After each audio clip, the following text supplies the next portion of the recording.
Die vonnisverrigtinge van die veroordeelde boeremaglede het vandag begin. Kobus Pretorius, wie se gesig ingevolge 'n hofbevel nie gewys mag word nie, het vandag getuig dat hy nooit aan sy gesin se standaarde voldoen het nie.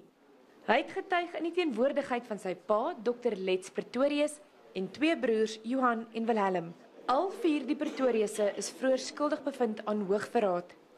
Volgens die 39-jarige Pretorius is hy en sy broers volgens die Ou Testament en afgesonder van die samelewing grootgemaak. Om die rede het hy alles geglo wat sy ouers vir hom gesê het. Hy het ook geglo dat die boerevolk, soos hy dit stel, 'n spesiale kaartjie het om reguit hemel toe te gaan.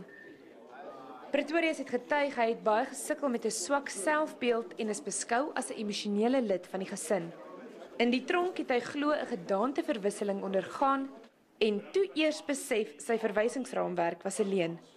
Vandag sien hy homself as 'n Afrikaner en nie uitsluitlik 'n lid van die boerevolk nie. Pretorius het aanvanklik by die boeremag betrokke geraak om die volk, soos hulle dit genoem het, teen Siener van Rensburg se voorspelling van die nag van die lang messe te verdedig. Hy het as landbouingenieur die taak gekry om plofstof te vervaardig.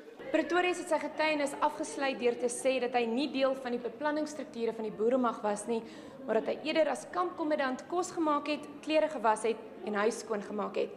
Hy was wel die plofstofvervaardiger, maar het nooit gedink dat die plofstof gebruik sou word om mense seer te maak nie. Mia Willemse, Enies, Pretoria.